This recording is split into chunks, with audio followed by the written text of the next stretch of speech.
In today's video, we're going to talk about my switch to the Fujifilm system from Sony.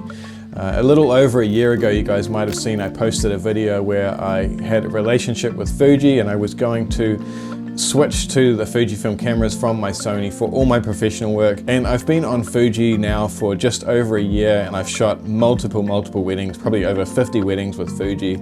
We've done a bunch of commercial work from private jets to automotive industry. And I've learned a lot over that time, and in today's video we're going to go over everything in a real honest way about the switch, the pros and cons, some of the things I didn't expect. If you're thinking about getting Fuji or you're thinking about getting Sony, this might be the video for you.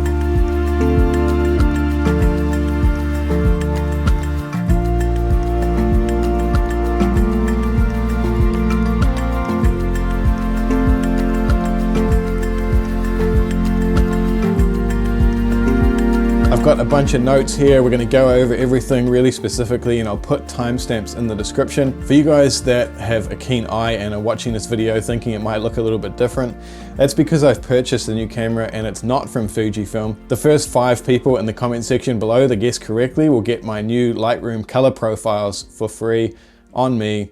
Let's get into the video. The first thing to think about really with the Fujifilm system versus all the other brands like Sony, Canon, Nikon is that they are crop sensor, and with that comes typically a cheaper price, and to get an equivalent system on Fujifilm it is a lot cheaper. And it is a lot lighter, but it's not so much in the body. So the bodies themselves are about the same as like an A7 IV when you're talking about this X-H2 or something like that. However, the lenses are much lighter, and it just changes the balance a little bit. So the camera I'm filming, I can't even tell you what that one is because you got to guess in the comments. But say an A7 IV with a 35mm G Master is just more front heavy than this X-H2 with a 23mm 1.4. So the balance is a little bit better when it comes to the Fuji system. But I wouldn't say it's a reason to switch to Fujifilm if you're looking at the kind of high-end cameras that they come out with versus a Sony A7 IV or a Canon R6 or something like that. So I think before we get into the autofocus, I'm going to talk about the image quality a little bit. And there's a couple of things with image quality with the Fujifilm system specifically. Talking about sharpness was one of the things I knew was going to be an issue if I was going to continue using Lightroom, and it is a problem for some people, I guess. What I mean by that is Lightroom doesn't really process Fuji files the same way it processes everything else when it comes to sharpness. The files on the Fuji system, with the crop sensor cameras anyway, just don't look as crispy as like the files from a Sony camera.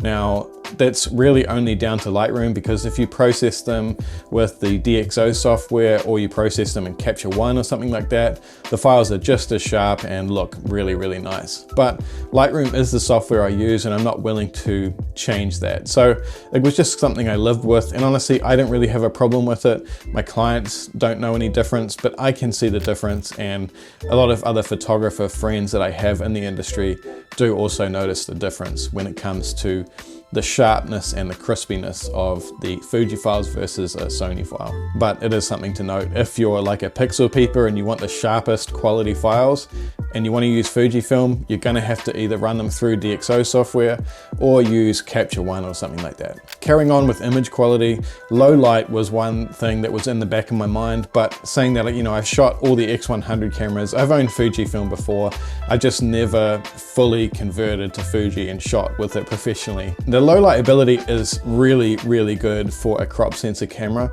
It's still slightly behind like an A7 IV again or a Canon R6, but talking about like an A7 R5 or a Canon R5 Mark II or something, it's not actually that far behind, and I can shoot at like 6400 ISO at a wedding and not really have too many concerns. Jumping up to say 12800 ISO, that's where I started to see a difference between the A7 IV that I was using before and the X-H2 or the X-T5. Now, I just touched on colors quickly, and that was one of the main reasons I switched over to Fuji.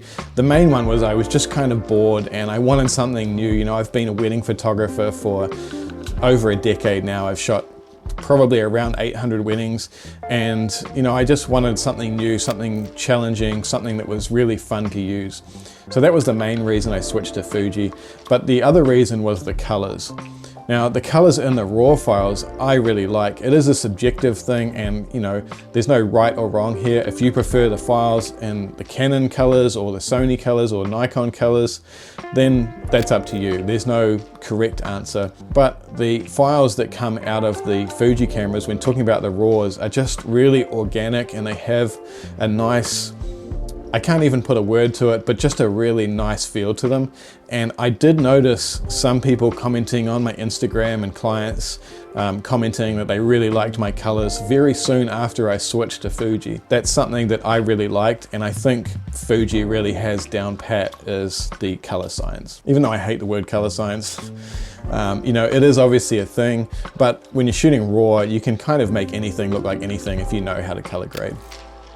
And the last thing I'll talk about on color is kind of leading into the shooting experience itself, which is the Fuji film simulations. So shooting the Fuji film simulations in camera, it only really applies to the JPEGs, but I found the shooting experience of having your own custom film profile in the Fujis when I'm shooting a wedding was just really kind of a little bit more inspiring than shooting Sony or any other camera for that matter, because the files just look so amazing.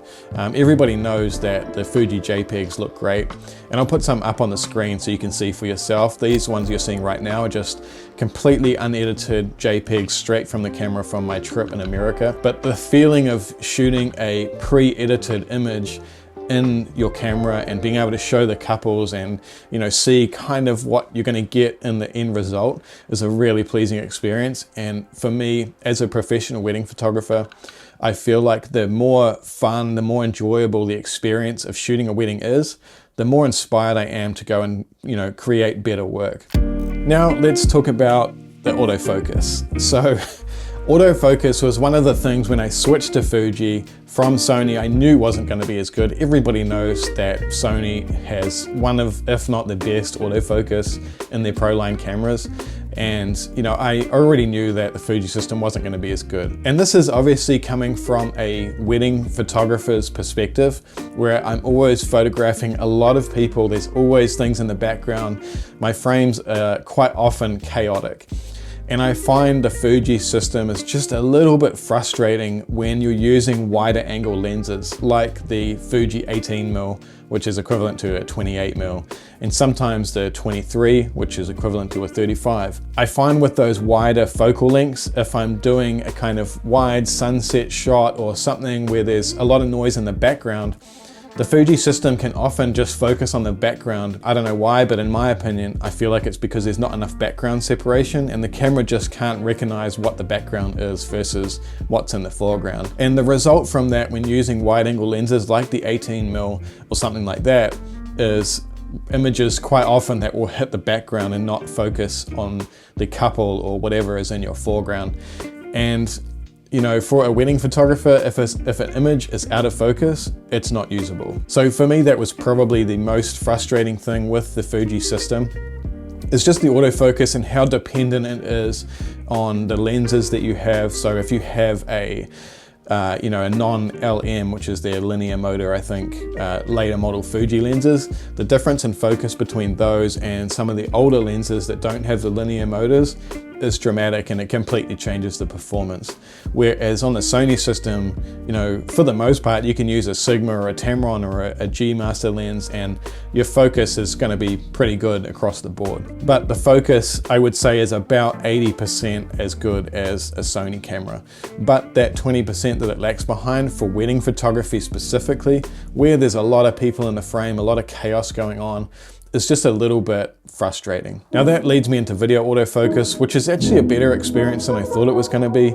Again, with the LM lenses, so I have the 18mm LM, the 23mm and the 33mm, and all of those lenses are the latest LMWR versions. And with video focus, it's actually pretty good. Again, still not to the level of the latest full frame professional cameras out there, but I get smooth transition speeds. I don't find it as frustrating as some of the other situations, but for the most part, I find the video autofocus pretty reasonable.